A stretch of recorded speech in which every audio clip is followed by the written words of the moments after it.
study, but our first step was to reach out to stakeholders, and Steve will describe what we did. We had two overarching objectives for this project. First of all, of course, Translink is in the business of providing transportation options throughout the region. We very much wanted to find ways to better address the interest and needs of the late night service, particularly out of the downtown, which is why that was our first step. There are limited options. We want to be part of the solution. Secondly, we needed to retain, and throughout this process, we had focus on retaining our commitment to ensuring reliable and safe SkyTrain service. We cannot take actions that would undermine SkyTrain maintenance or the successful completion of our now very, very ambitious SkyTrain capital expansion program.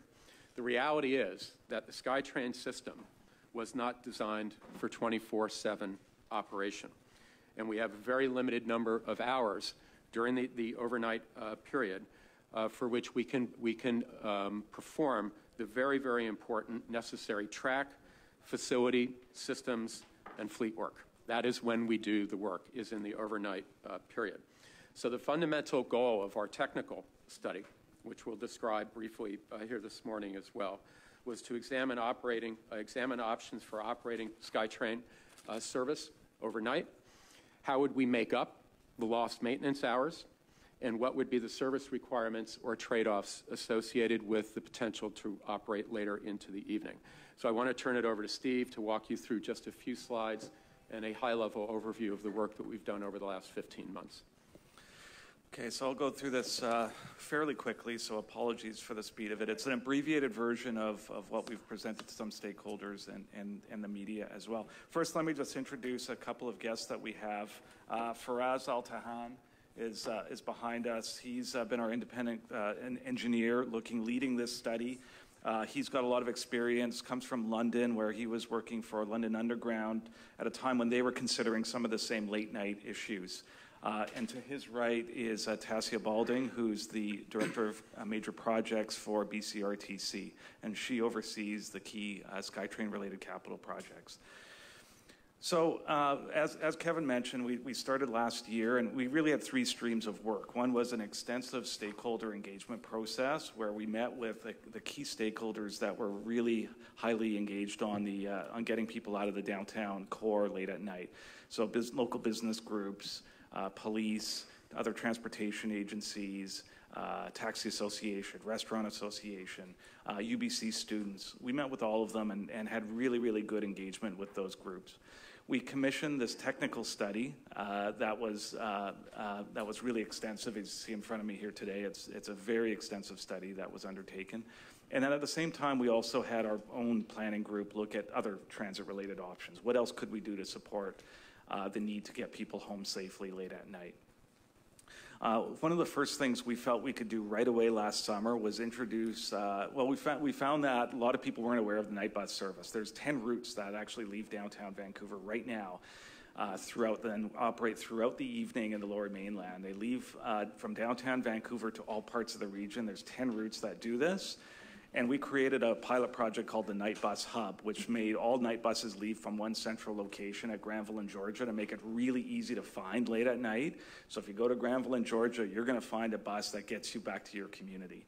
And we launched that, and we did a really extensive marketing campaign around that last year, and we found, and this was very encouraging, we found a 20% increase in night bus ridership year over year. There's about 750,000 people that use night bus. There's 750,000 boardings annually, on night bus. So it's a really good group of people that we're supporting there. At the same time, so I'm just going to talk about the technical study right now, and I'm going to go through this fairly quickly. First of all, in the first stages of the study, they found in conclusion that most peer cities do not operate late night services, that they all have dedicated maintenance windows. They all have to dedicate that time to do the maintenance that's required. And that the systems that do provide late night services have multiple lines, which allow them to switch traffic between different lines. So the consultants focused on a potential what they call 24/2 service, just Friday and Saturday nights, late night. 24/7 just isn't practical from a maintenance point of view.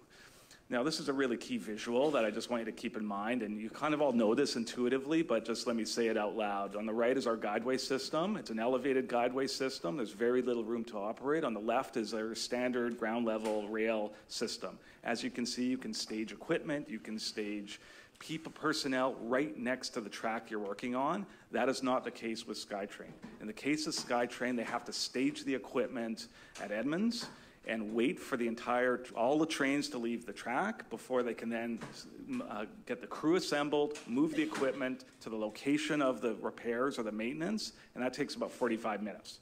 So just keep that in mind. It is a very constrained environment. And unlike other jurisdictions, as you can see, there's no redundancy in our system. We have one guideway and one rail line.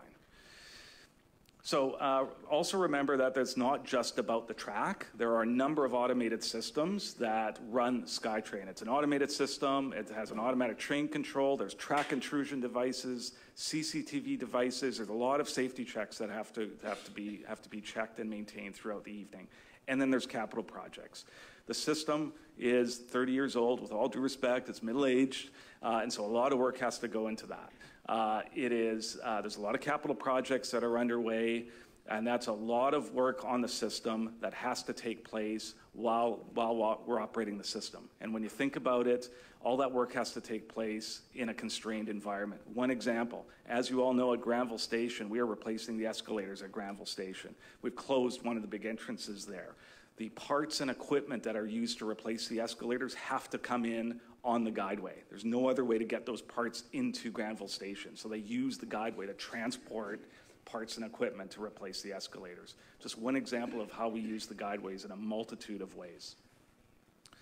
Now, just backing up for a second, when they really crunched the numbers in terms of hours, they felt that the only way to make this happen, the only way to make 24/2 happen, is that you have to shift the closure of the time. So instead of, if you're going to run 24/2 on Friday and Saturday nights, you have to find that maintenance time somewhere else.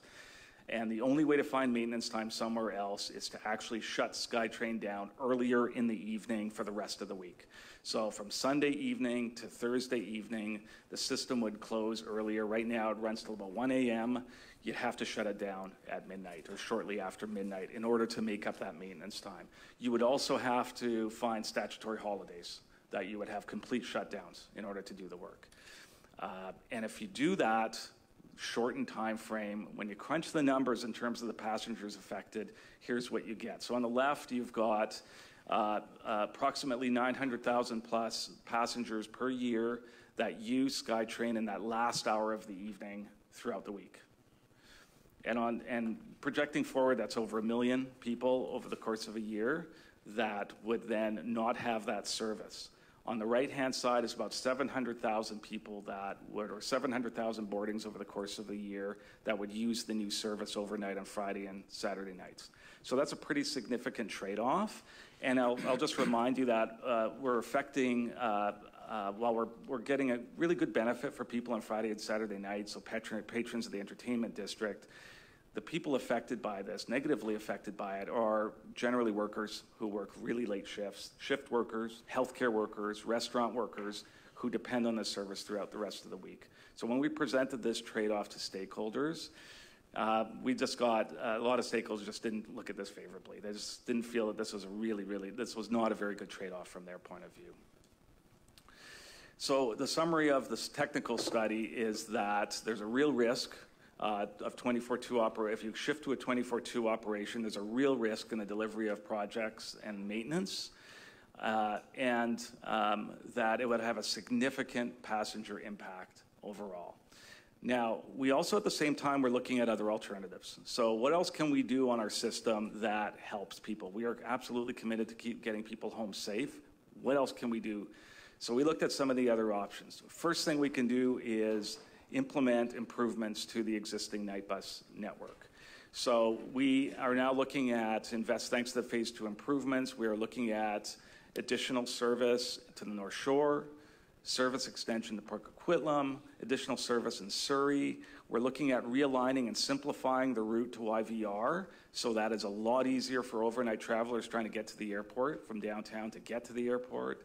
and an additional service to UBC. We heard loud and clear from UBC students and other stakeholders that we need more service to UBC overnight. And so the UBC service is coming into place this September. But we also heard from stakeholders that there's still this barrier, like people don't want to take the bus late at night. It takes longer than SkyTrain. They don't want to do it. It takes too long, right? So we went away and said, how do we get that service to go faster? How do we look at a way of making that bus service more appealing? Two things: it's got to be easier, got to be much more intuitive, and it's got to be faster. And so that's where we came up with this idea of shadowing the existing SkyTrain network with a shadow network that we called, and this is just purely conceptual at this point, a night bus express network.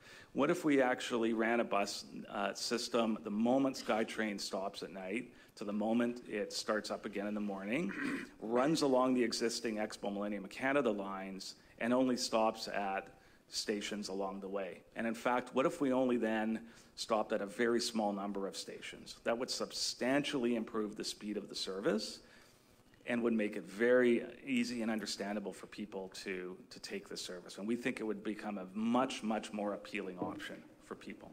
And when we've talked to stakeholders about this, we've gotten a very positive reaction from stakeholders about this alternative and this option. One final point, well, actually, in conclusion here, so we're going to increase night bus service. We're going to continue to work with the Granville Entertainment District stakeholders to improve awareness of the night bus options.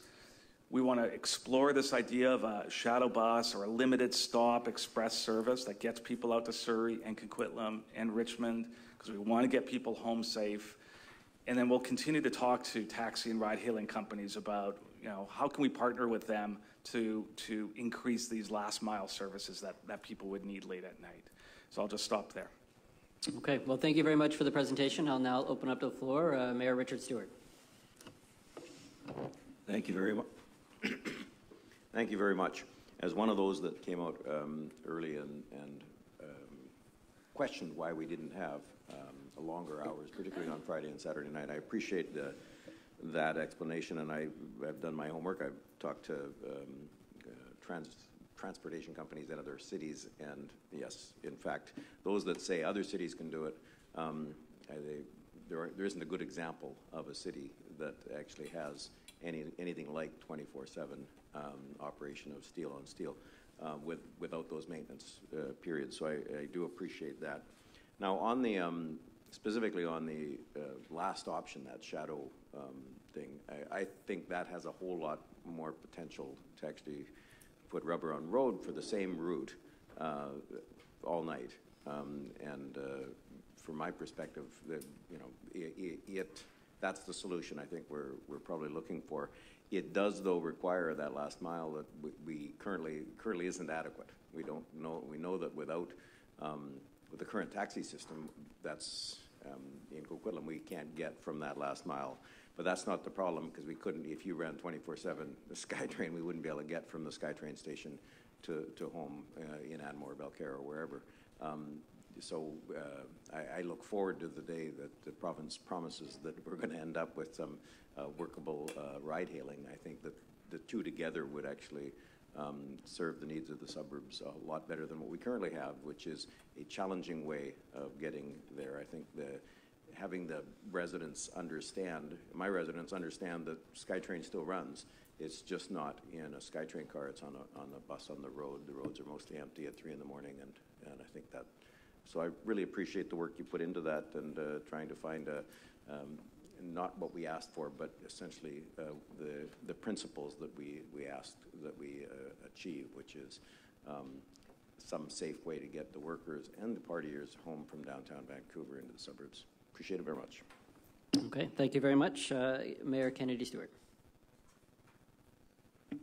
Thank you, Mr. Chair. I have an amendment I'd like to add, but I'd like to have I think probably the best thing is we'll go questions. through all the discussion, but Yeah. this is just a report for information. But if the Mayor's Council did want to put forward a motion, we can consider that. But I think it'd be good to have the discussion all around the table first, because there's a number of folks that would like to speak. I totally respect that and have a few questions. I'm glad you have a consultant from London here working on this project, because I lived in London for 5 years and used their excellent night bus service a lot. And it was a fascinating. It took a while for it to catch on the various routes. But what you'd see on these buses were workers going to work, people that were out in bars and things coming home, and it became kind of a whole night of itself. I'm just wondering, though, one thing that they found in London was extra security for drivers, and is that something that you have looked at or would look at?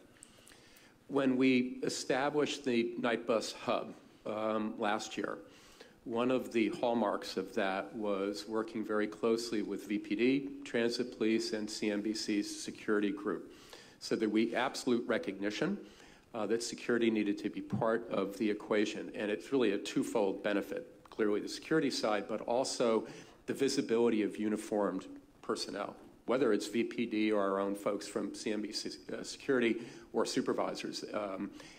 As we look at that expanded shadow service, that would have to be part of the consideration. It's something we would talk to our operators about as well. So we haven't fully thought through all of those implications, but your point, Mayor Stewart, is very well taken, and it would be a major part of our consideration. And I found in London is that I would wait for the night bus because it was so fast. Because you're having expedited stops, you were taking the milk run. Have you done any calculations on how fast, for example, this might go to the airport in the middle of the night? Have you started that kind of work, or is that something you'd explore? So again, that's something we would explore. We haven't gone through any kind of detailed planning process. A starting point, for example, the travel time on SkyTrain from downtown to King George, I believe, is 45 minutes. I don't know that a bus could match that exactly, which is why we came up with this kind of limited stop with only key station stops. So the objective would be an attempt to mimic the travel time as closely as possible, and that would be the same for Canada Line to YVR. Oh, great. I think it's an excellent idea, and thank you very much for doing the work. Thank you. Councillor Cameron. So I have no objection to the night bus. Sounds good. I think it would be well used, but I'm wondering if you considered something short of a 24-hour service, either 7 days a week or 2 days a week. For example, the utility of extending the SkyTrain hours into the night by an hour or 2 hours, particularly on Friday and Saturday nights, instead of 24 hours. Because I don't, 5 in the morning might, 4 in the morning might not, but certainly 2 in the morning would be useful for the Granville Entertainment District and getting those people home. We looked at actually a variety of options such as that, whether just an extra hour, hour and a half, single track operation, these sort of skip stop operations. At the end of the day, all of those are either fatally flawed for one reason or another, or in the case of just extending for an extra hour or so, you still then lose enough service hours in those very important, the late night Friday operation, maintenance operation, the late night Saturday night operation are actually our most productive nights for service. They have a longer span because the service starts a little bit later in the morning on Saturday and Sunday. So losing that extra hour in terms of all of the setup for the work, you just don't get the same effectiveness and efficiency. Hence, that's ultimately why the consultant moved to this 24/2 concept. If you're going to run it later, you might as well just keep running it, and then we'd have to find those maintenance hours on the Sunday through Thursday night. So yes, they looked quite extensively at all those different types of alternatives, and ultimately the 24/2 is what we landed on. Okay, and then just a quick follow-up question. How did originally the SkyTrain hours, how were they originally determined? I mean, how is it determined that SkyTrain would run until whatever 1:15 on Friday nights or 12:15, or it seems rather arbitrary. Was there a rationale? I don't know if there's anyone here. Mike Richard would know if Mike were here from operations.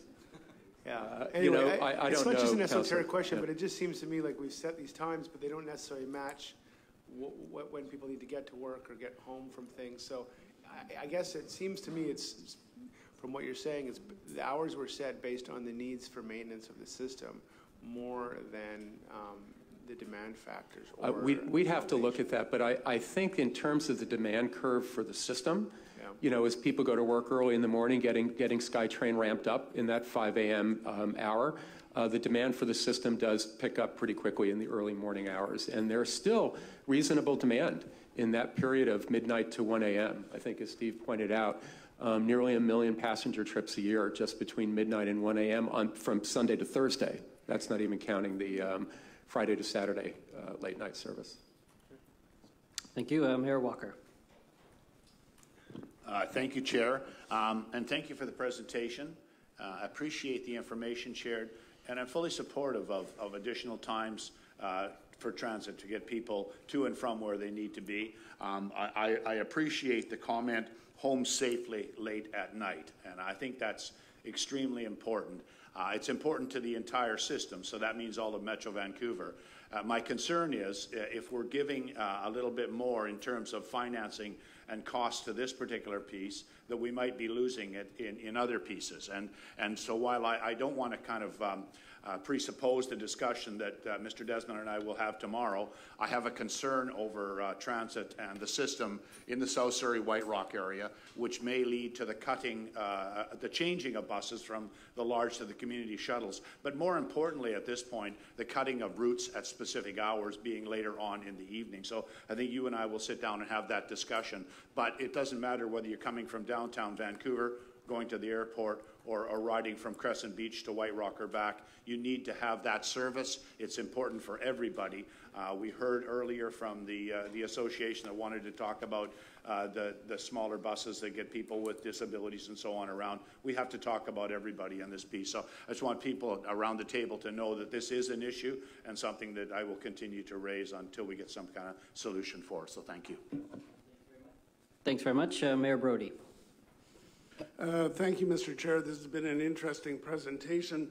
But in answer to Councillor Cameron's question, ever since Translink was born, 21 years ago or so, this issue of the timing for SkyTrain and then the Canada Line and then the other routes has always been something discussed by the board, and it's been under heavy consideration. It's been controversial always. So this is nothing new. But it brings me to my point that as interesting as this is, with this terrible governance system, this two-headed governance system that we have, I mean, we're getting this as an information report. We have absolutely no decision-making power here at all.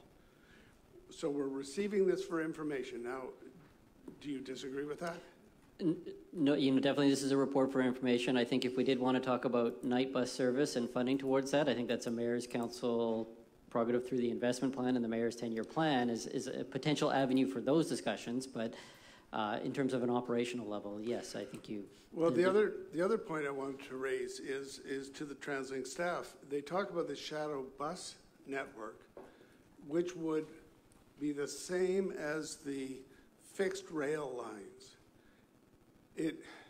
Does that make sense that we have billions of dollars, I mean tens of billions of dollars, hundreds of billions of dollars of infrastructure on those lines, and then we're running buses on the same routes?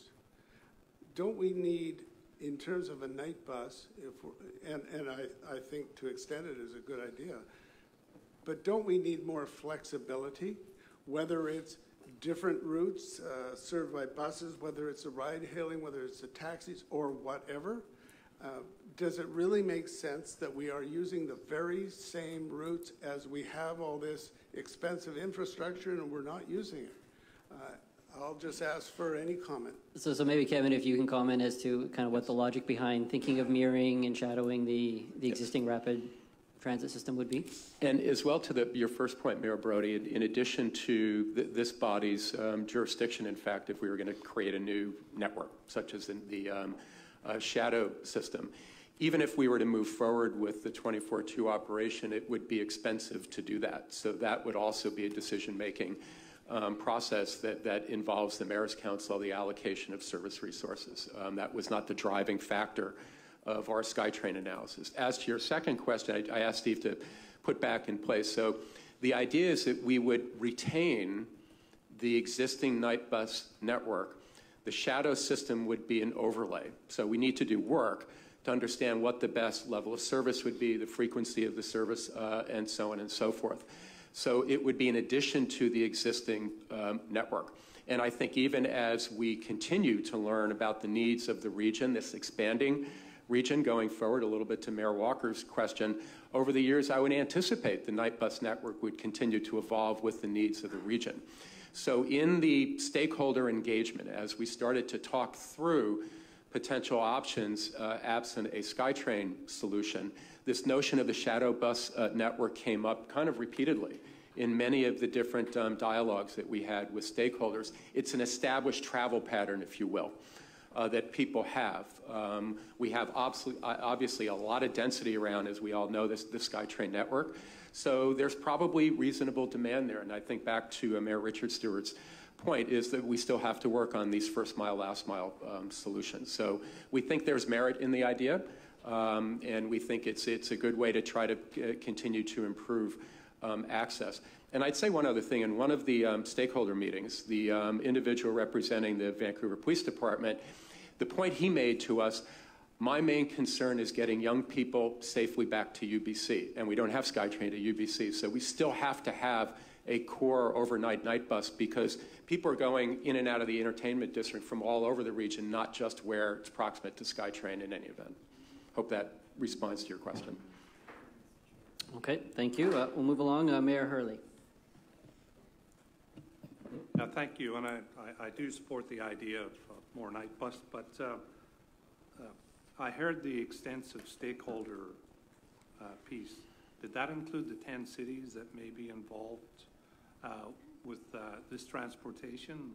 Was the city staff consulted as well as part of the stakeholder group? So our focus, why this kind of came up a year and a half ago was, I think, some extensive public dialogue about getting people out of the Granville Entertainment District late at night. It's a complicated situation downtown from a moving people, where the cabs and the buses can even operate, and then some security concerns that were raised. So the stakeholders that we brought forward, and Steve can talk to this probably a little bit more, while they per se represented downtown Vancouver interests, many of them are representing their employees, certainly, as well as clearly the patrons of the downtown entertainment district that live all over the region. So the short answer to your question is no, we focused on a variety of stakeholders associated with the downtown core. Now, if we were to pursue, if this body were interested in pursuing further expanding the shadow network, we would then, a step we would take down the road would be quite extensive engagement throughout the region in terms of just what this network might look like. I think that's a very important piece that we, include the other cities as well in these kinds of decisions. Absolutely. Well, for example, in the notional diagram, if you go to the next slide, this was just, these are notions, all, the stars of where the limited stops would be. They tend to be the major sort of organizing points in the various different cities, but through consultation, those limited stops might change. So that would be part of the dialogue we would have to have throughout the region. Okay, my other question was around frequency, but I'm sure that's further down the track. That's down the road, yes, Mayor. Okay, thank you. All right, thank you. Mayor Harvey. Thank you. My concern is exactly when you look at that map at the dead ends at Richmond and in Surrey. And Mayor Walker, I'd appreciate it if you could voice your concerns, including Deltas and our First Nations Chief Bairds, on your meetings. Really appreciate that.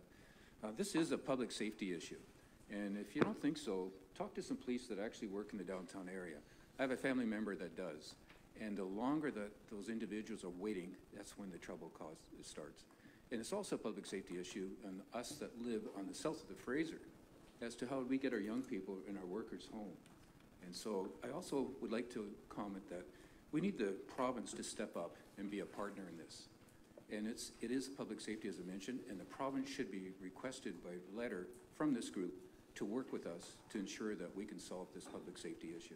So at the end, I would like to propose an amendment, or maybe the City of Vancouver may want to in his amendment, insofar as requesting the province to partner with us to come up with a solution, and quickly. It's very, very necessary. Thank you. Okay, thank you. We will return back to that. Mayor Dingwall. Yes, thank you, Mr. Chair. And the presentation itself is counterintuitive to most of the public. And we have this wonderful, robust SkyTrain system, and we heard about the necessity to have maintenance.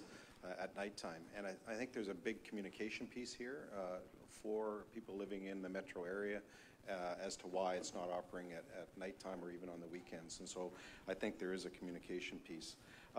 The second comment that I would make, and this follows Mayor Kennedy Stewart and others around public safety, and that was going to be one of mine. And it's not just for the operators, it is for the ridership that will take the buses, but also, again, my background is policing, and again, this is about the policing involvement in the various jurisdictions, and it's really focused all around public safety, so that's a big one.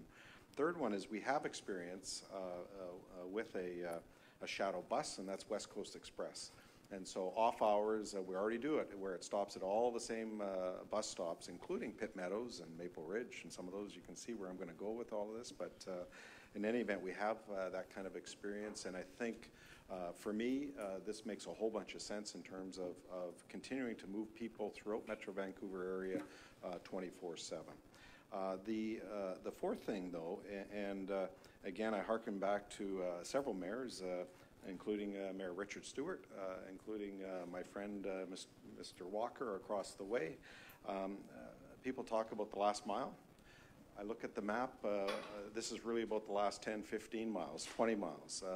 What's absent here is places like Pitt Meadows, Maple Ridge, the Langleys, and in the next 20 years, our area, which is Ridge Meadows, will represent about 130 to 135,000 people. And as the map shows, it stops at Port Coquitlam and it stops in Surrey. And so likewise, with my friend Mayor Walker, that this sort of regional system has to encompass the greater population and not at the expense of our regional bus service, which quite frankly, we're just trying to get regional services. We're finally getting a B line starting in January, so thank you, Mr. Cross. We're excited about that, but this map stops, and we have people that come into Vancouver and work in Vancouver and work in Burnaby that need to get home at nighttime. So I hope that the conversation expands into the Langleys, into the Ridge Meadow area, to represent our constituents. And again, the growth is happening in the Fraser Valley, in the Surreys, the Langleys, the Ridge Meadows, as opposed to some of the traditional areas, which is Burnaby and Vancouver. So again, I knew I was going to make that comment. And I don't know, I know we've had conversations in the past about that, and actually you've been very responsive to, of recent, to the needs of the areas that are further to the east. Okay, thank you. We'll move on to Mayor Buchanan. Thank you very much, Chair, and thank you very much for your presentation, gentlemen. So just to clarify, so phase 2 that's funded has additional service that would meet the last C-bus going over to the North Shore. That's currently funded. And then moving forward, that's unfunded, which the shadow bus, looking at that, would see, based on that map, would hopefully have it over to Lonsdale Quay, but that's just a beginning. We could potentially look at where it could stop further across the shore. So the idea of that, if we're consistent with this concept here, is that it would be a single stop to North Van Lonsdale Quay, and then beyond that, we could be part of that discussion. That would have to look at all of these other demands potentially. Right. So, and I certainly, thank you very much, and I certainly support the comments of my colleagues, particularly from the far regions who do need that. We do on the North Shore as well, in the sense of I hear loud and clear from young people almost weekly in terms of wanting to go downtown, and not necessarily just to be part of the entertainment district, but that is where their jobs also are. And the C-bus ends, and our taxis are oversubscribed. Our taxis from the North Shore are deadheaded, so they can't pick up, and so they're often stuck in terms of of how to get there. And I recall, now I'm going to date myself, but back in '86, when Expo was on, I worked downtown in the restaurant industry, and the late night bus, the last one I could catch, if memory serves me well, it was 3 or 3:30 in the morning. And I used to be the only one on the bus, and it would do this long, convoluted ride. and I would end where I needed to get off. And I wouldn't say, I'm not sure what my parents were thinking actually at the time, because I would get off and then I would still have to walk. And it wasn't far, but it was isolated and it was dark. And so I think looking at this, how we can put it to a place where it's a bit more visible and there can be more conversation with that last mile with our taxi industry, and hopefully moving forward with ride hailing, that we're giving not just young people, because it is also the workers. We have a lot of care workers who go over to Vancouver, and a lot of people in a multitude of jobs, but they end late at night and they just can't get home. And so I would say I appreciate the VPD's comment in terms they'd like to see young people get safely back to UBC. I think all of us here would love to see that our residents safely get back to their home communities after their jobs or nights out. And so it's imperative that the whole system is looked at and not just getting one area, looking at one piece, but certainly they're just as important to those young people going back out to UBC. But I really appreciate the work you've done on this. I think it's well needed, and I look forward to the motions and of moving forward. Thank you very much. Okay, thank you. Mayor McCallum. Thank you very much, Mr. Chair. And I just wanted to compliment the staff and the direction that you're going. And I think the comments of the other mayors around the table indicate that, first of all, that this is a good start. And I think certainly I've been on the Translink board for a number of years over the years, and this issue has always been discussed over that time. We, in the past anyways, got to a stage that we're at roughly now, but without the night bus express. So I just want to say, certainly, I think it's a big step forward. I know there's a lot of work been done into it and a lot of reference literally around the world. I think it's a good system that you're proposing. I think it's a start, though, and I think it does have some gaps, as has been mentioned. But I think overall it's a good system, and we need to work, in my opinion anyways, very quickly to get some type of system in and then look at the options that go forward. One of my concerns has always been that we look at a system up here at the board and we like it, but we need additions to it, or it doesn't do the area totally. And it gets delayed until another report comes back and those things are put in, and then another. My concern is that we should implement this as fast as we can because it's needed right now. But we need to also, at the same time that we implement it, that we look at the suggestions from the mayors from the different parts of the region have said, because they're good reasons or good things to look at to expand it. But I would encourage the board to get started at least on that. I have one other point. Having lived in Surrey most of my life, and have 3 young kids that have their families in Surrey and actually live in South Surrey. One part of all this, which maybe doesn't fall within the mandate here, but I think it has to be done in lockstep with this particular plan and the marketing, is an education factor of encouraging especially some of our younger people that do go into Vancouver and are in Vancouver late at night, maybe after a hockey game, for instance, or after a sports or concert event. We need the education factor that they pool in their cars with designated drivers when they do go into Vancouver. I think that's an education point. I can tell you from my kids' point of view, and they are in Vancouver a lot, they do pool with their other friends, and they always have a designated driver back. And so that's an education fact that I think we need to be part of this plan as we go forward. But again, I think the plan is well done, and I just have to say it's a good report. I'm pleased to see it come forward. Thanks very much. Mayor West. Thank you very much. Thank you, excuse me, for the report. You know, of course, I'm always concerned when a map comes on the screen and Port Coquitlam is off it. I can't see Port Coquitlam on the map. So I was pleased, though, to see that Port Coquitlam has made it onto the night bus map. I just wanted to ask, now that it says here in the report that that's funded improvements. When are those that service going to be implemented? That would be next year. For that Port Coquitlam extension will be next year. Okay, thank you.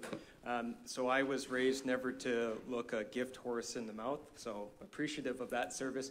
Although I do note that you described it as sort of a subpar service that no one actually wants to take because it takes too long and there's too many stops, and that's why we have to have this service. So I have kind of mixed feelings. I'm appreciative of any additional transit service to my community, even though it's been described as one that's not befitting of the SkyTrain, or sorry, the Night Bus Express service.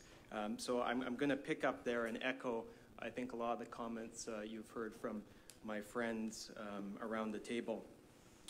We have 60,000 people in Port Coquitlam, 80,000 plus in Maple Ridge, nearly 20,000 in Pitt Meadows, over 25,000 in Langley City, and nearly 150,000 in Langley Township.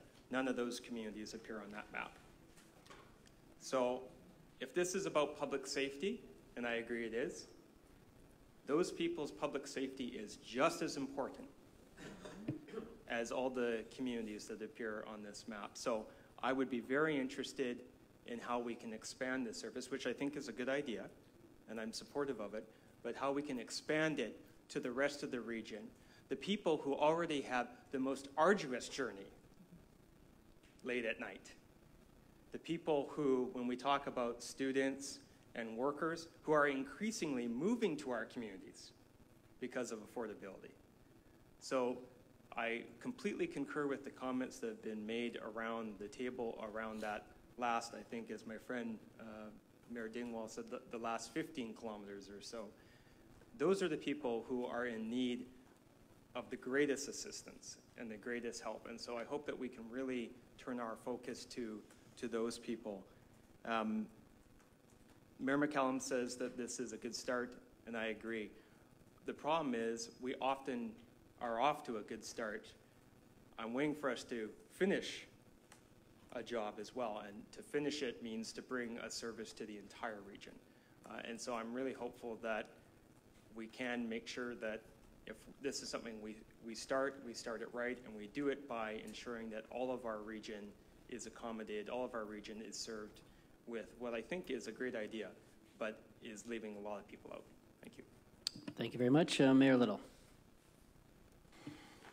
Thank you. A lot of similar comments to Mayor West. In fact, you can add the 90,000 people of the District of North Vancouver to your list, because the service doesn't extend to us because we don't have SkyTrain or rapid transit to our community.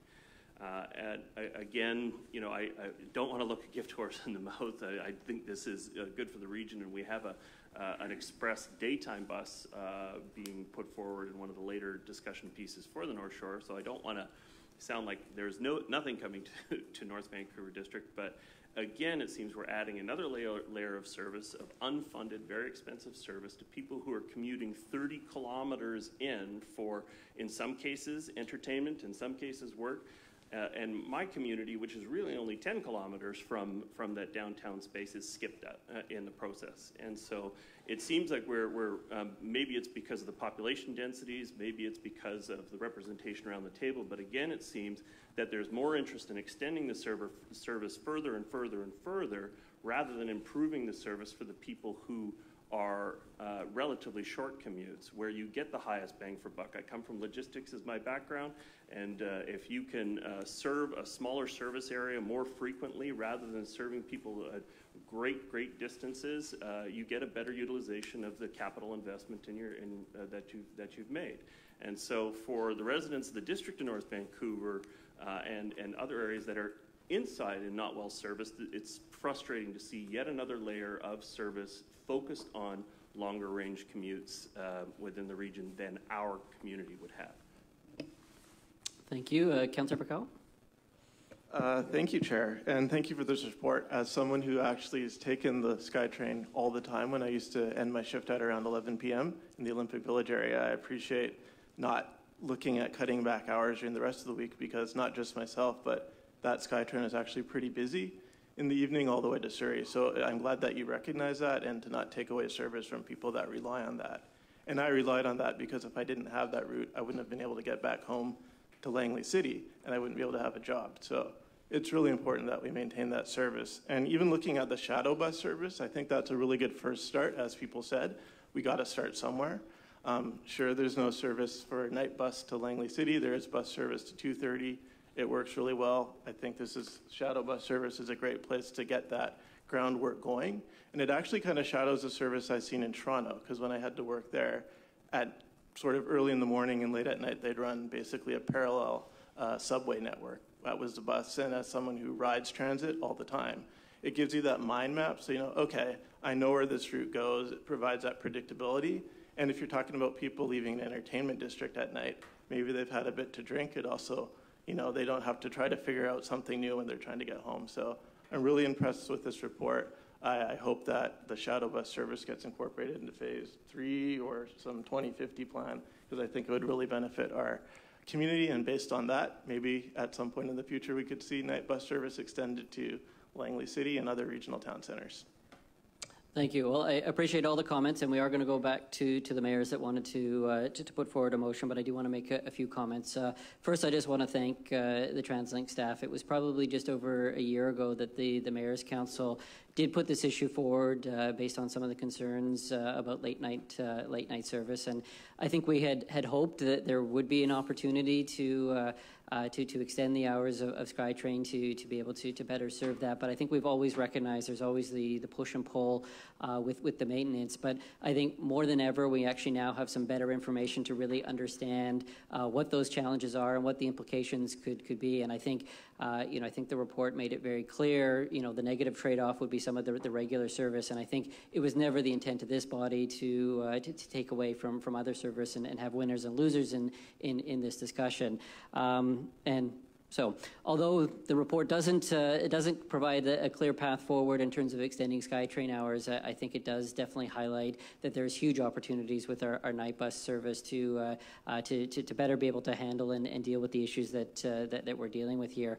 It's many years ago from now, but I do remember being much younger and missing the last SkyTrain and taking a very long, windy bus home that wasn't particularly the best transit service. And I know since that time we have made improvements to our night bus program, and those services continue to improve. But I think really the next big step is how can we create really an efficient, reliable service that people can count on and feel safe being able to take on.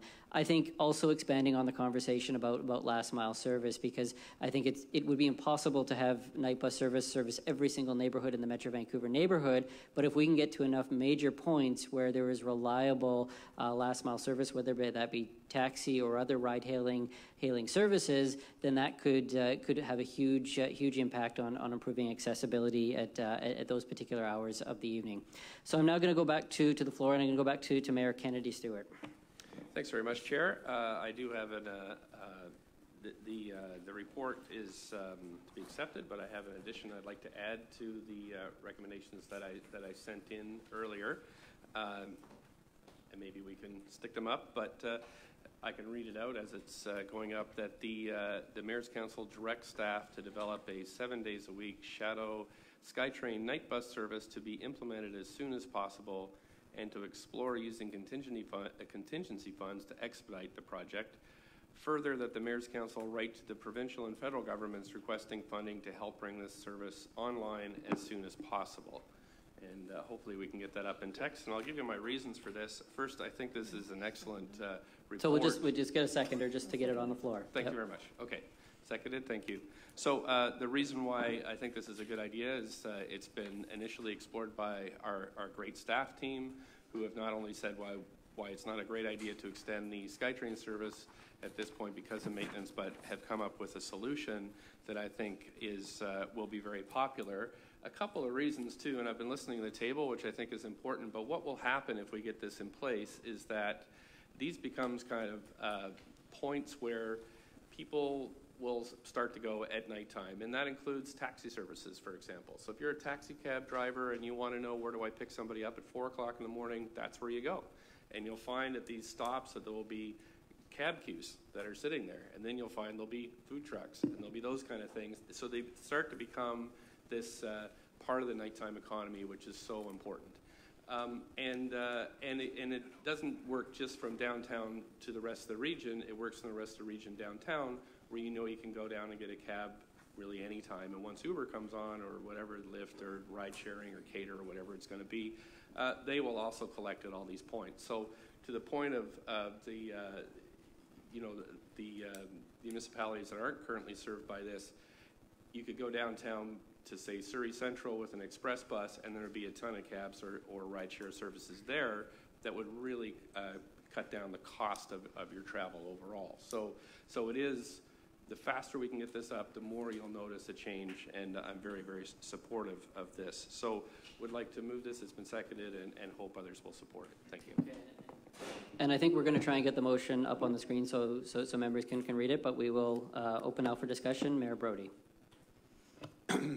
I'm fully supportive of the concepts that we see in front of us, but I come back to the point of governance. This is not the Translink board. This is the Mayor's Council with a limited role. So, Mr. Chair, I respectfully suggest that we would request the board to consider this, take our comments forward, comment to staff, those kinds of things, rather than directing staff, because this group does not direct staff. This is the role of the board.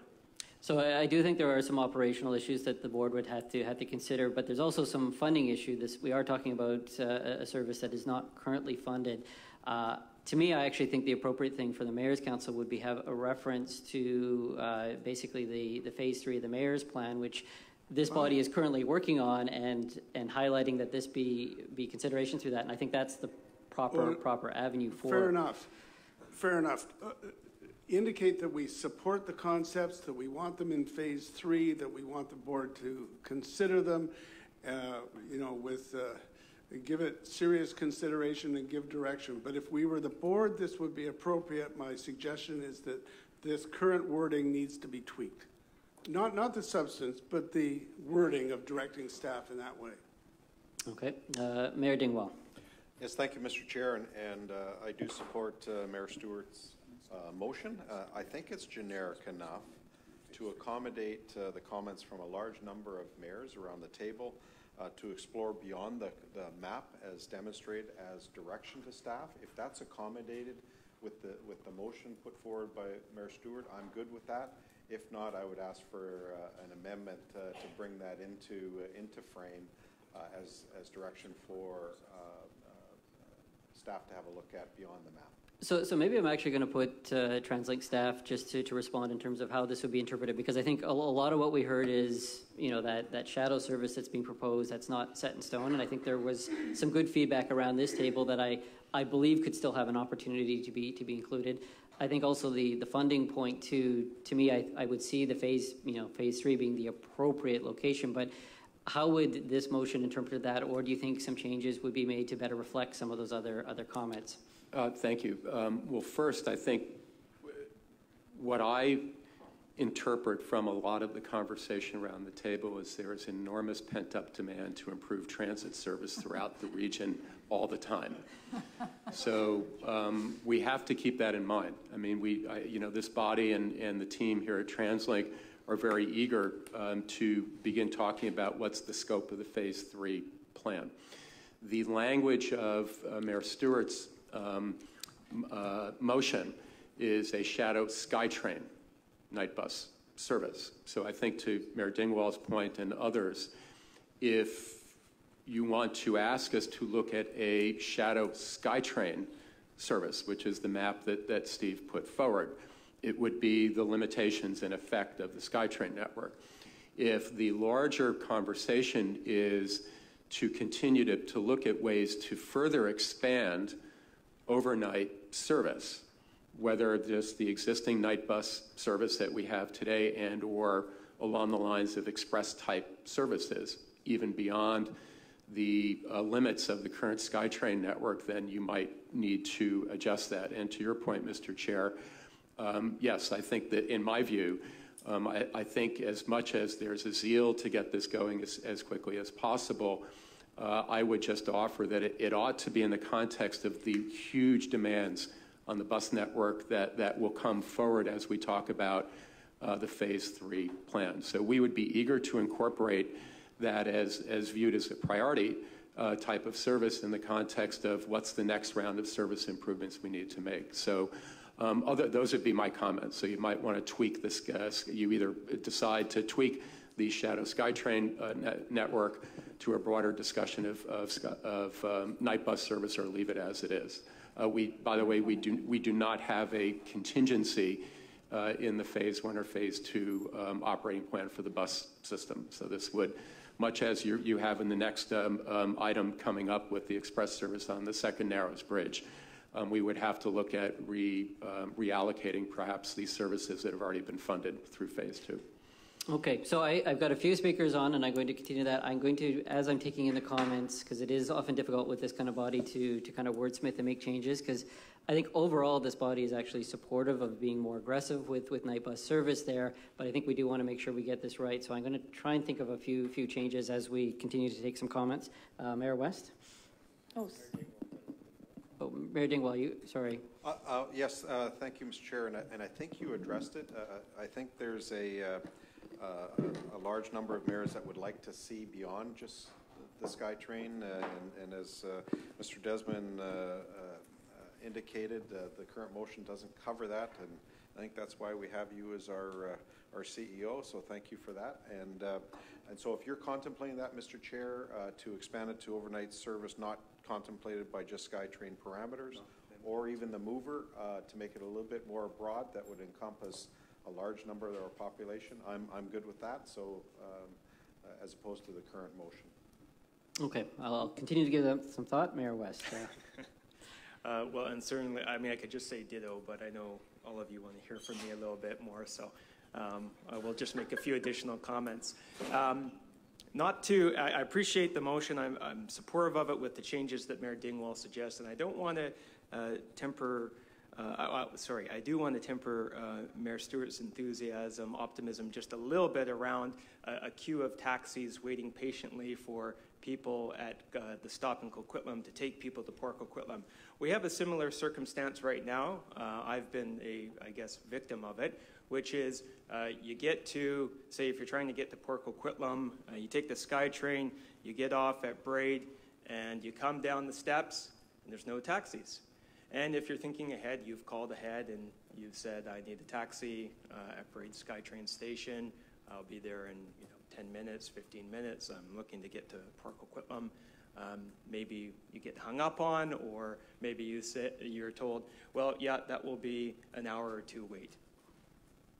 That is the reality and experience of the majority of people who are trying to get home late in the evening. And so I am concerned that if the solution for those of us who represent communities that are not currently represented on the map is that there's going to be a queue of taxis waiting to get our residents home, that's just not the reality. That doesn't happen right now. So that to me is not an adequate solution to those people who are contributing to this system and need to have their needs addressed as well. So I'm very hopeful that the Mayor's Council will be able to fashion a motion here that will enjoy broad support from the entire region. Thank you. Okay, thank you. Mayor Walker. Thank you, Chair. And frankly, ditto to Mayor Dingwall. I like the motion, but it has to encompass the entire area. And I'd like to just expand a little bit on what Mayor West talks about. People that take transit are often folks that are they don't necessarily have the ability to have vehicles. Maybe they're lower income. A taxi can cost a lot of money. And for some, they can't afford it. So they're going to end up walking. That's going to put people, vulnerable people, women, families, those with disabilities on the streets at night, where they're not necessarily safe. We're here to represent the entire population of Metro Vancouver, and if we're going to do that, then we have to make sure that when we make these decisions, we look at the entire bus system, not just that piece that has SkyTrain for now. Because for many of us, in our lifetime, we may not see SkyTrain in our communities, and so that means this motion does not necessarily cover us. I'd like to see us all covered by this motion. Okay, thank you. Mayor Buchanan.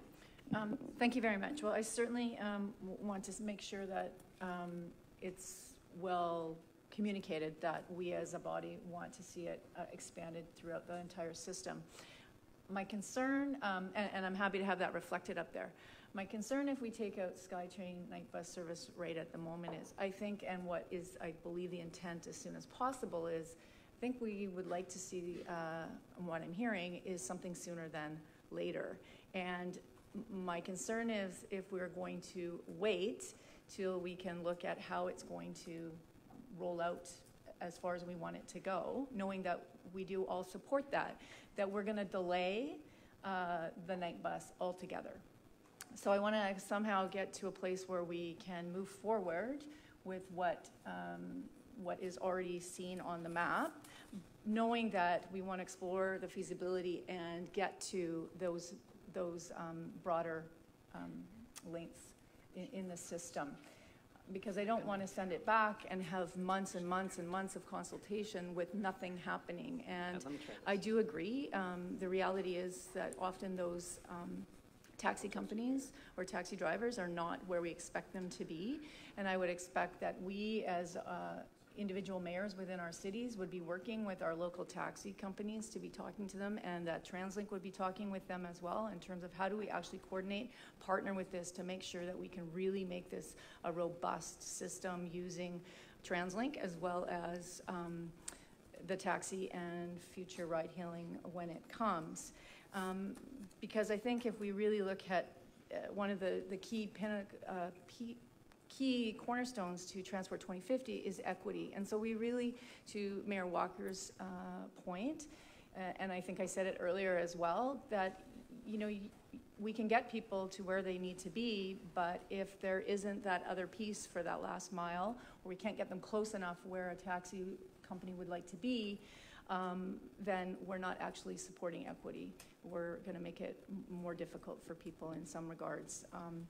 So I'm not sure I second this, but Mayor Stewart may want to change it. But just in terms of, I just would rather see us be moving forward, knowing that as a body we want to make sure that we can expand this as far out as possible when we're able to do so. Thank you. Thank you very much, Mayor Buchanan. We have a few more speakers, but I do want to make a comment and a suggestion that might be able to kind of bring all of these comments together. Hopefully, we'll see.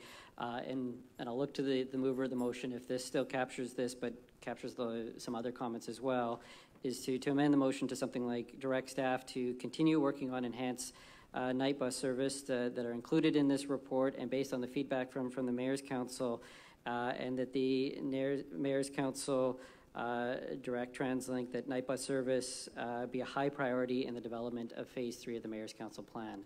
I think that allows us to kind of put a higher emphasis on this without getting into necessarily the detail here, because even, I don't know what contingency funds might be referred here, but there's obviously a whole other demands. We heard about handy dart service. We're always hearing about different demands, and I guess I think this would keep it a little bit more broader. I don't know if that still allows the intent of the motion or if it's something that we should actually deal with this motion first. So Mayor Kennedy Stewart, maybe if you could just respond.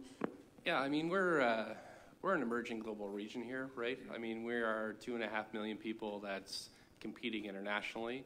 This is a $4 million project, which is really nothing in the scope of what we do. I would think that other cities, other regions, this would be a no-brainer to do this on top of the already explained expansions that we're doing on night bus service elsewhere.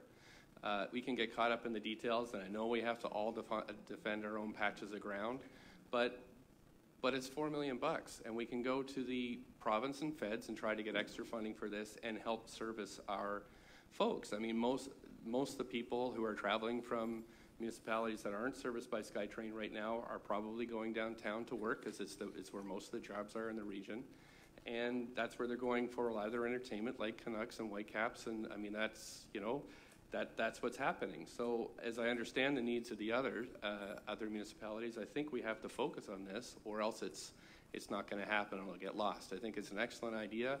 I think if you talk to any other emerging global cities, that they would say this is a no-brainer, and it's actually pretty cheap for what we can get.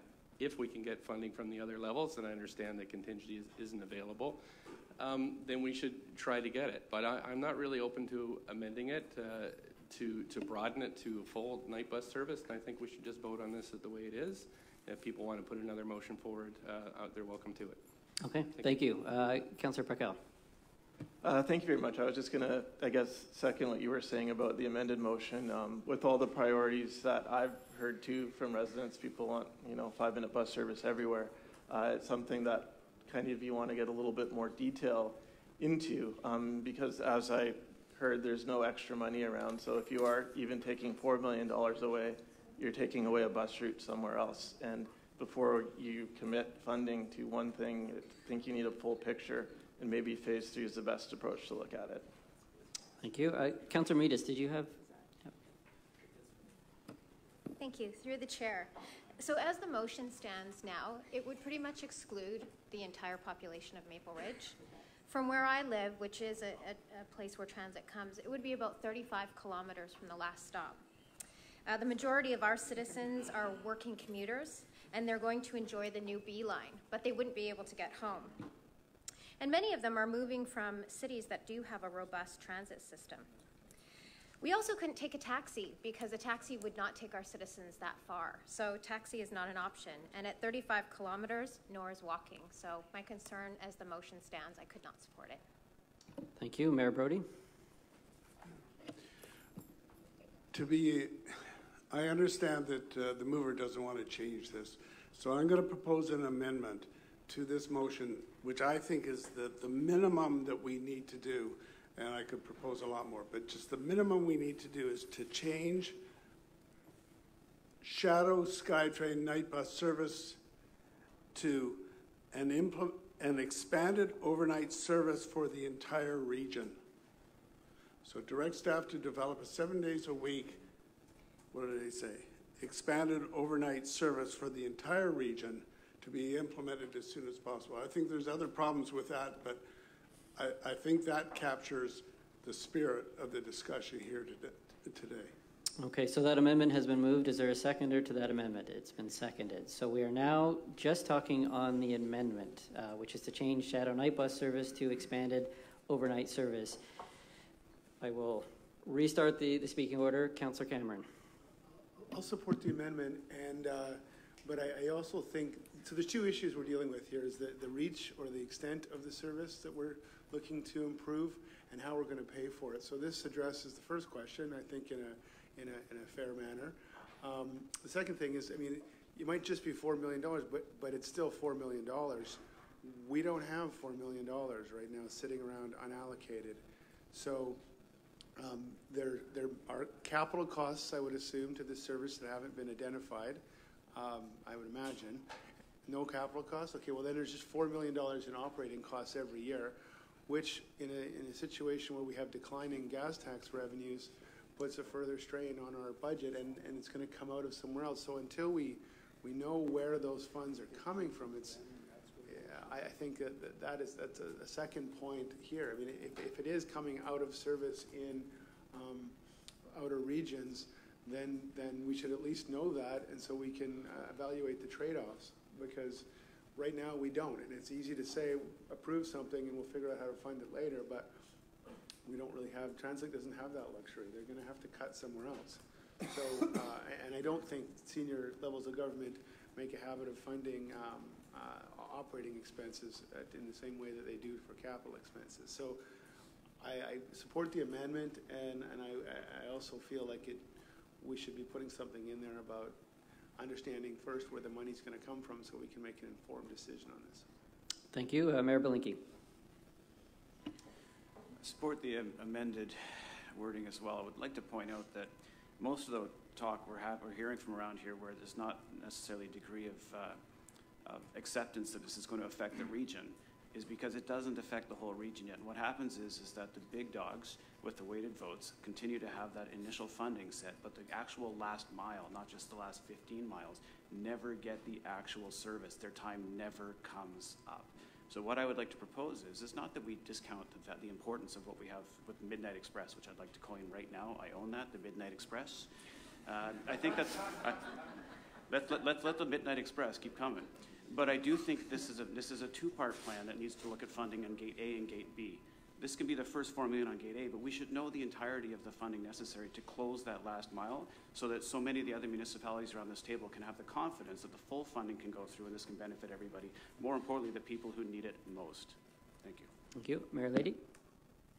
Thank you. I guess I have a couple of questions. With regards to, I have no issue with the original motion, nor do I have an issue with the amendment.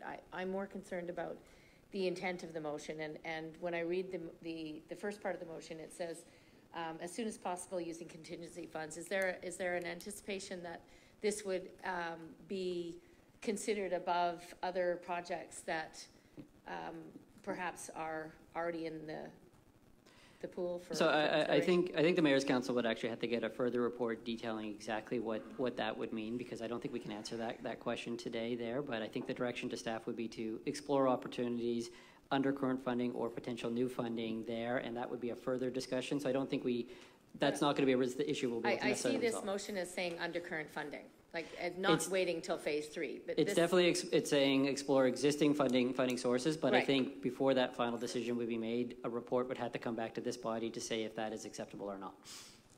Right, but I mean the motion is giving direction to staff to look at present funding, the pool that we already have. So I think that's important as we move forward, because if we're giving that, if we are actually endorsing that, then we need to understand that we will be getting something back that says, well, this has to be cut in order to allow this to happen. The second thing that I wanted to ask was regards to Mayor Brody's previous comment around the governance structure and the fact that, his statement that we do not give direction to staff. Has that been resolved, or is that the case? If we don't give direction to staff, if that's not our role.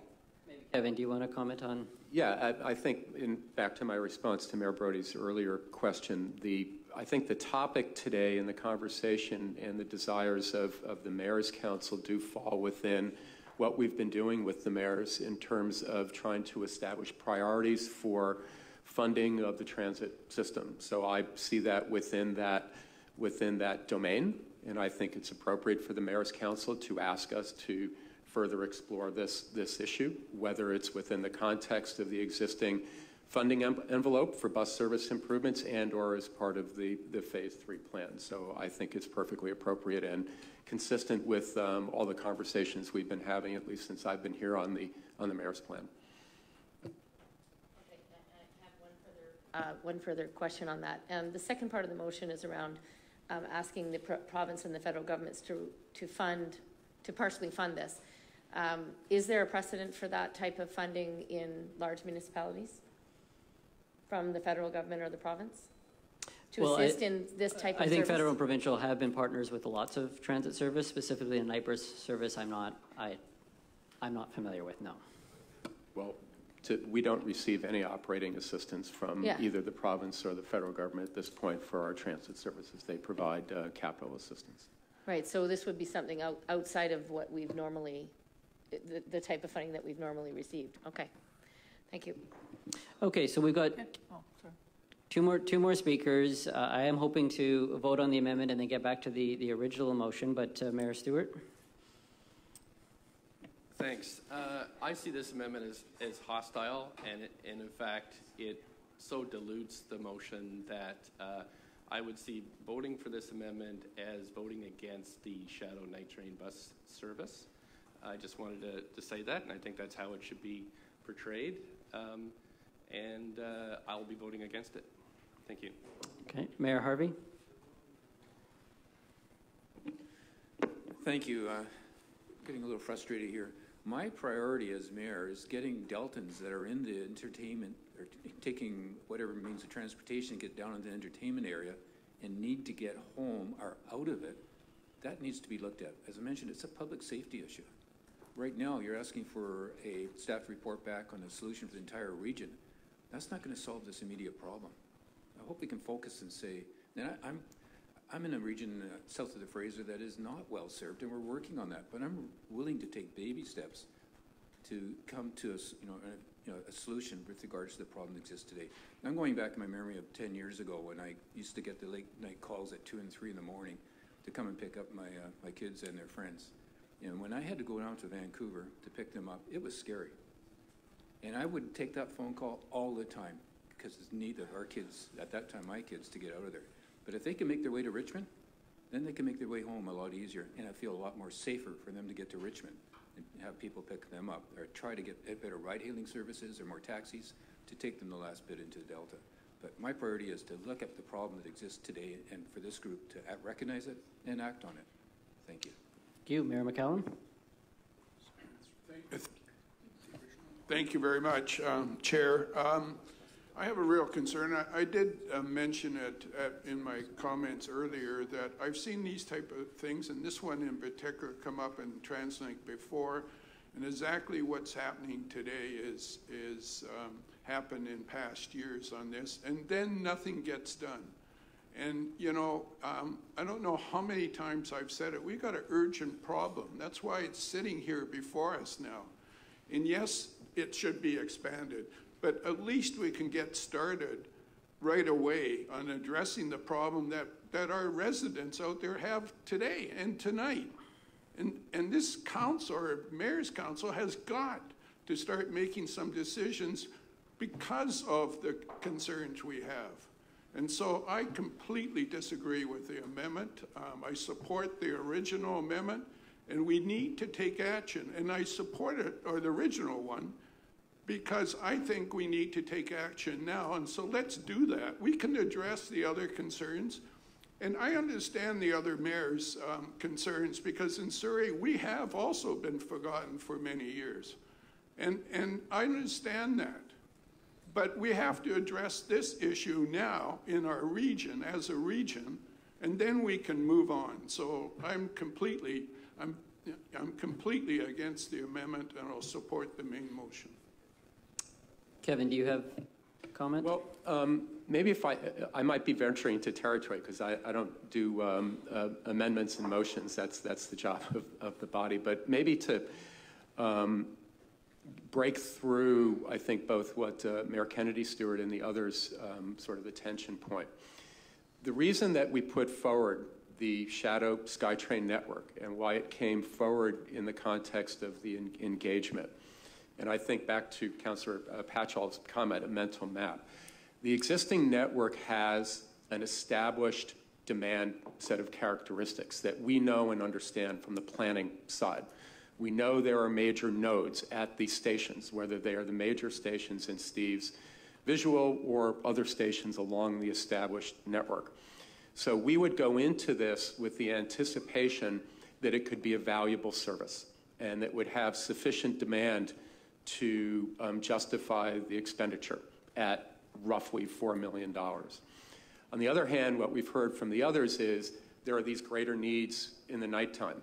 So perhaps to find a compromise solution that we can go back and give you what the Shadow SkyTrain network would look like, the demand characteristics, what the cost would be, and as a second step of the process, what an expanded night bus network would be, whether it's express routes or further improving night bus service throughout the region. That's how I would think of it from a planning perspective, why the Shadow SkyTrain network is what we put forward kind of in the first place and why it seems sensible. Mental map, I mean, that's a sort of a really interesting concept. We know that the demand exists for that.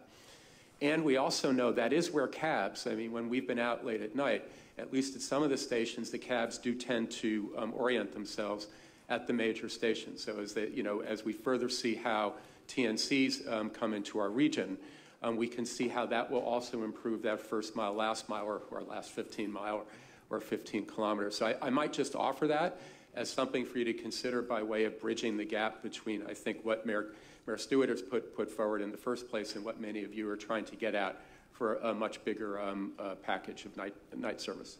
So I think if I'm understanding what you're saying, Kevin, is another option for this body would be to actually refer this back to staff to get more detailed reports on the Shadow SkyTrain service and an expanded night bus service to allow this group to be better informed, to be able to have kind of ultimately what is a prioritization discussion, which I don't actually think we're in the best place to be having a cut and dry discussion and decision right now. So I'll leave that with the body if the body is interested in taking that route, but if not, then we can continue with the discussion on the amendment. Mayor Lady. Thank you. Didn't this whole thing start with asking staff to report back about the potential impacts of extension of the SkyTrain? I mean, that's what this is all about. This is what our focus should be about, and this is the next best thing to that. So we didn't ask staff to report back on, you know, how to improve or extend the service beyond SkyTrain. We asked them to come back and tell us how they can expand SkyTrain service. So I think we need to stay focused, and I agree with some of the comments. I'm not going to be supporting the amendment. Okay, Mayor West. Thank you very much. I think that it's important to clarify a couple of things. The characterization of this decision as somehow if we vote in favor of the original motion, tomorrow we're going to have the night SkyTrain bus service is completely wrong. So I think we need a little perspective about how quickly any of this is going to happen. The concerns about, well, we can't delay. Well, I'm sorry, but it's completely wrong to say that this decision is the decision. As Mayor Brody says, we don't even know if we can make this decision. We're going to ask staff and the board to go and have a look at it.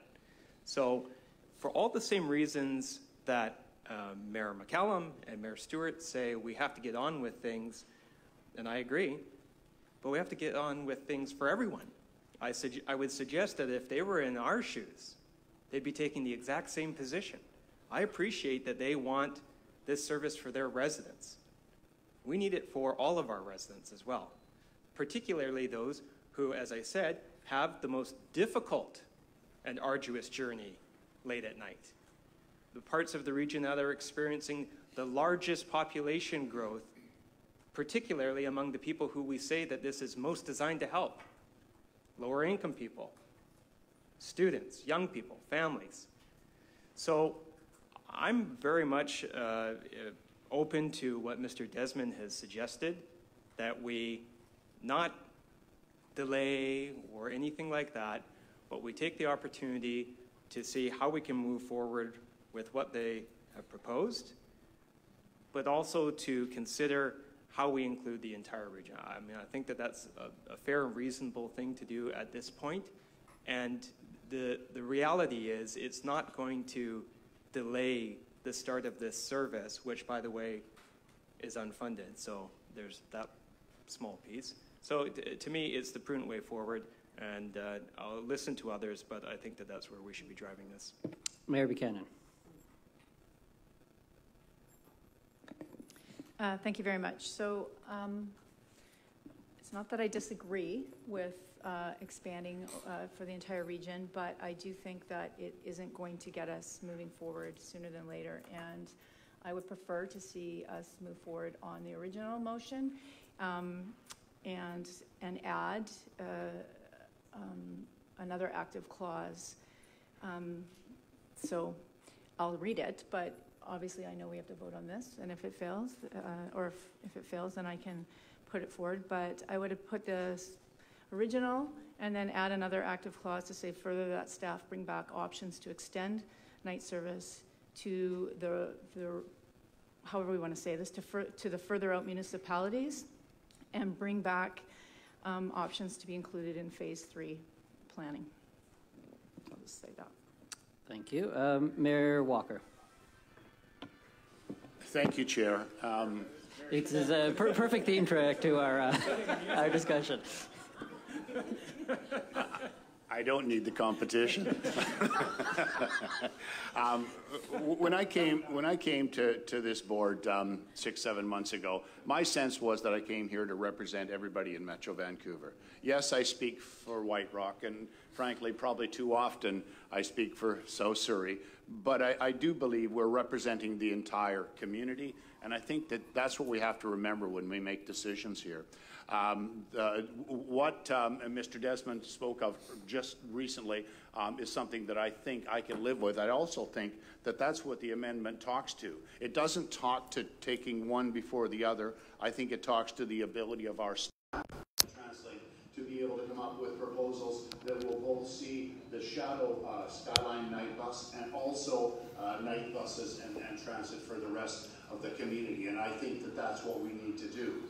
If we don't, and I think Mayor West put it rightly, we're going to once again leave part of our citizens behind, and that's just plain wrong. They at least need to know that we're working for them and trying to do something for them.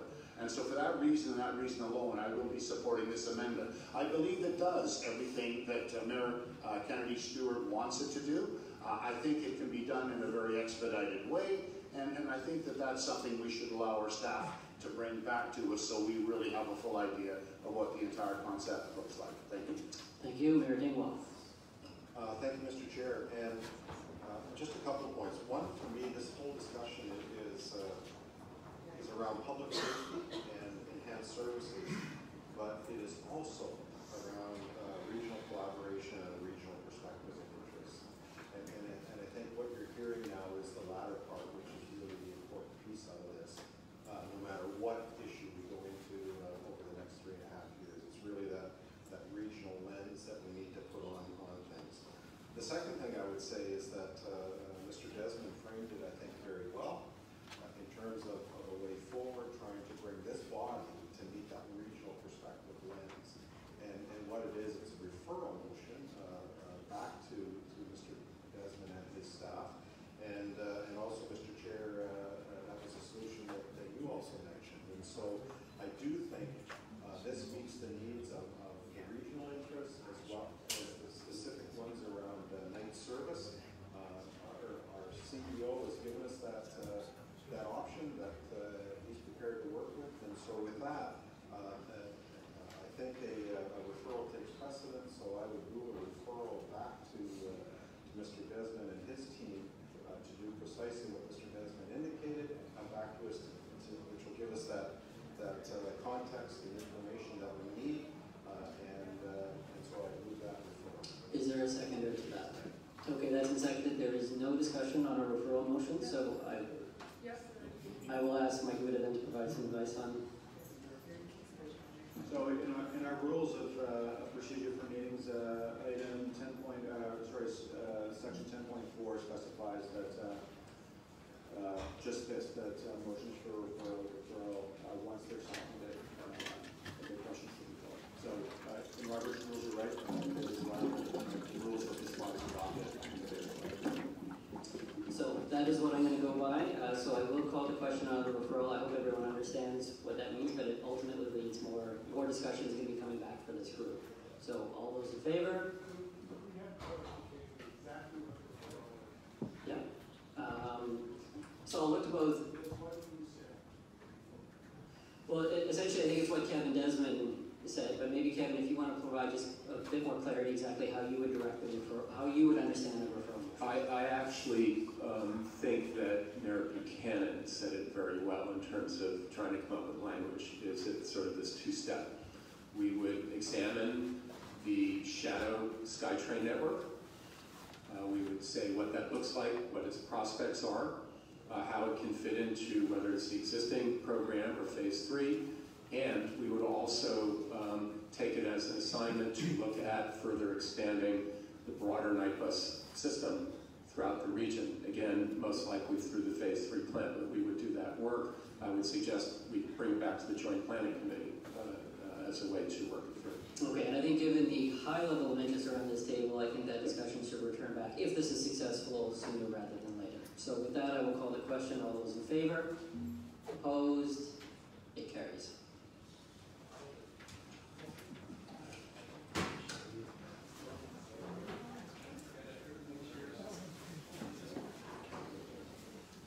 Councillor Cameron. Clarification question, because mayor's municipality. You know, I actually going to move on to the agenda. We have dedicated a lot of time. I think there'll be some opportunity for us to have some other conversations. Item 3.2, the Ironworkers Bridge Express service. Staff are available for questions here, but we don't have a presentation. There is a recommendation in the report. It's been moved, it's been seconded. Not seeing any discussion. All those in favor? Oh, sorry. Mayor Curley.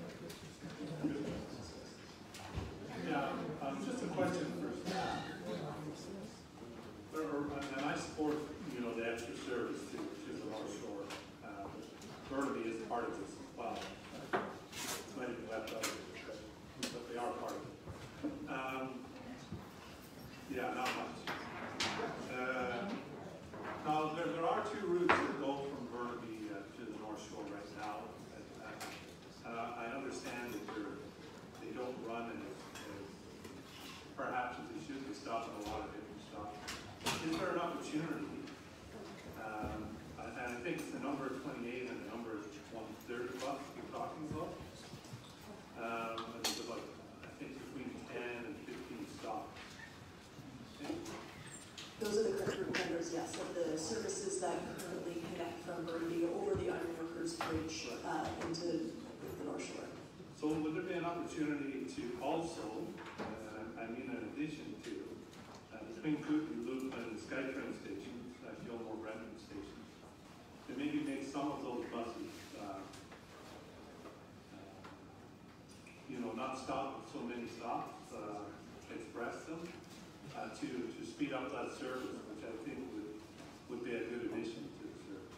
Yeah, so part of this work that we've been looking at is of what is possible to introduce a new express service over the Ironworkers Bridge to connect the District of North Van via Phipps to the SkyTrain, is looking at some possible different alignments. We've been working with staff from both the city and the District of North Van, as well as the city of Burnaby, and looking at opportunities on how this can be a limited stop express service, and how we may potentially look at other changes associated with this, and looking at the 130 and the 28. So those are things that we're currently considering, and we would be, any changes we would be taking out to public consultation later this year. Yeah, because there could be an opportunity to cut 4 or 5 minutes off those buses as well, if we're talking about. So I would like staff to maybe. Absolutely, and we recognize that there's desire for efficient transportation between the North Shore and Burnaby and the SkyTrain from people living on both sides of Burrard Inlet, going to different destinations. That's very much part of our analysis, yes. Thank you. Okay, so with that, I'm going to call the question on the motion. All those in favor? Opposed? Carried. Moving to item 3.3, preliminary report on the Surrey Langley SkyTrain. I think staff can just be available for questions on this report if there are any questions on the report here. And this is just a report for information.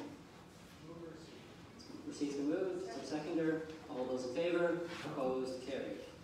Moving to the report on the interurban passenger rail. There isn't a presentation on this one here, but staff are available for questions if there are questions. Moved and seconded. Seeing no discussion. All those in favor? Opposed? Carried. Okay, moving to item 4.1, the 10-year vision implementation, road, bike, walk, and cost sharing. I understand it's a short presentation. If we could maybe just for the sake of time, Chair, I'll just quickly walk you through a couple of things. We think that obviously a lot of the attention goes to the transit investments that were in the Phase 2 plan. We're giving you an update on all the investments that have been made on cycling, walking, and roads, and there are 2 major road network programs, both seismic upgrades and MRN upgrades. You see those listed there between Phase 1 and Phase 2. We've had a high level of subscription on all of these from the municipalities. It took us a year to really get the program designed and up, and you can see the number of projects going forward. And on that funding, you see that for $130 million in regional funding, it's been a catalyst to have municipalities bring forward projects of even higher value and overmatching that. So we're seeing almost $500 million in infrastructure projects that are underway and approved right now for these different categories. There is more demand than actually we have funding for. We have a portion that's both allocated based on population and jobs and major road network kilometers, and we have competitive, and you see for that, for the competitive programs, lots of good projects coming in, more than we can fund. So we have a long pipeline of projects, both for the Phase 2 and Phase 3 program.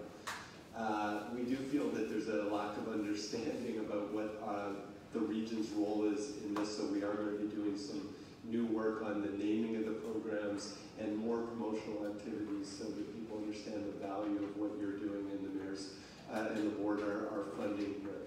Finally, you'll see in the report that even with these different programs and minimum amounts for projects, etc., there are still challenges for some of the smaller municipalities, which is what we're saying up to $15,000, to be able to put together the match under the program for the allocated funds.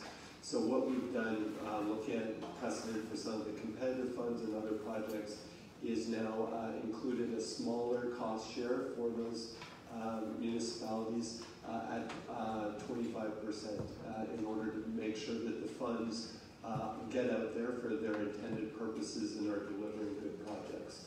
So we met with the mayors that you see listed there, and this seems to be supported by them, and we think will give us a better chance at those funds actually being accessed. And I'll leave it at that. Thank you. Mayor Buchanan. Thank you very much. Thank you very much for your presentation, Mr. Frost. Just in terms of the slide, if you can bring it back up, that talks about the percentage that's subscribed. Thank you very much. So I'm just curious because obviously it looks like for cycling, walking, that they're over prescribed, and the major road network, particularly size of them, is under prescribed. So is there an appetite for Translink to open up those programs so that we can reallocate some of that funding to programs that are obviously very, very successful and wanted by municipalities? That's a good question, Mayor Buchanan. The challenge, they're very different programs. The seismic ones, when we did the mayor's vision and brought forward Phase 1, we had done a regional assessment working with all the municipal staff. They tend to be kind of lumpier projects, if you will, and they take more time for the municipalities to put together the funding. So we knew there would be a ramp-up period. These programs, generally, we have 4 years to spend the funding. So we knew that it wouldn't be even year over year. We still think there are a lot of needs, and it's based on an assessment done. So we think at this point it's too early to look at reallocating between that MRN seismic and some of the other MRN programs, versus the walking and cycling tend to be a little bit smaller and more nimble programs. Okay, so having said that, when we get closer to the 4-year period, recognizing what you just said, would you council be open to at that time looking at reallocating some of those funds? Absolutely, we would bring forward some options. It's our intention these were turned on for a specific purpose with these municipal match formulas, and if they're not totally lined up, if we can put better use, there is some overlap between the categories. Yeah. Obviously, with cycling and walking being on the major road network, we can look at that. Thank you very much. Thank you, Mayor West.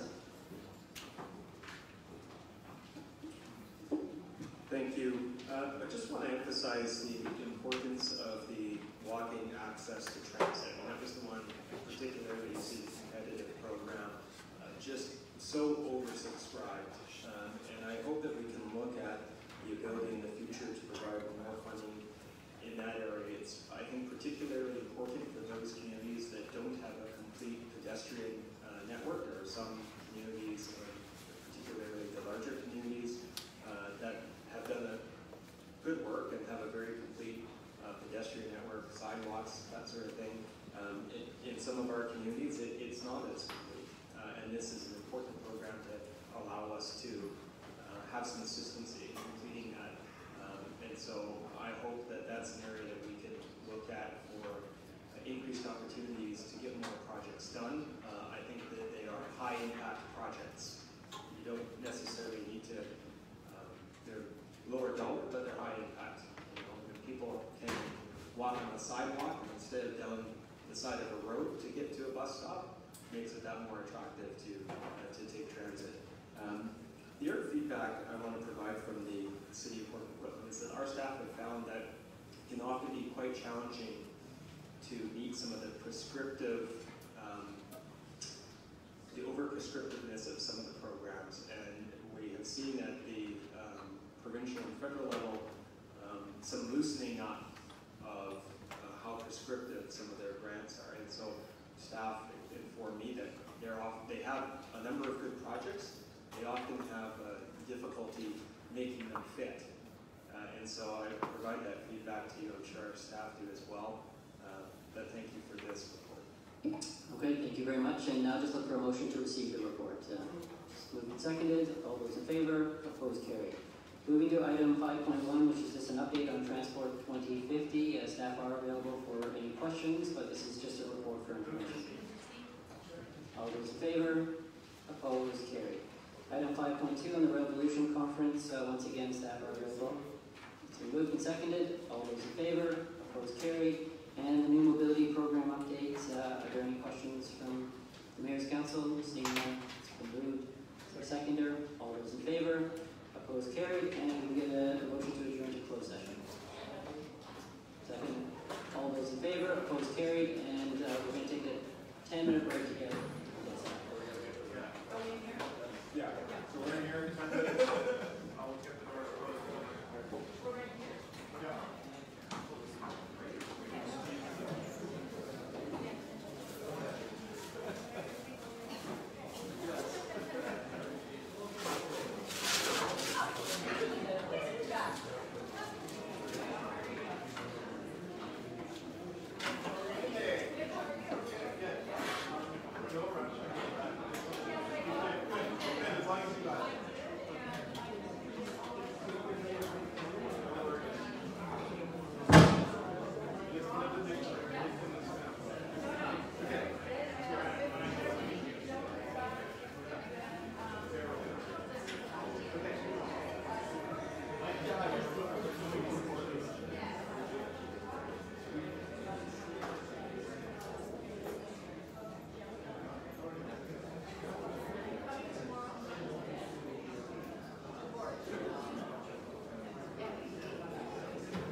That's just this.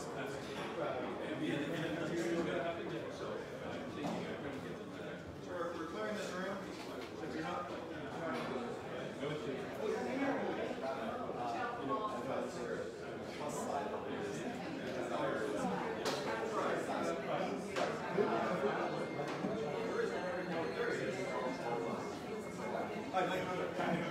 all right. Well, you can't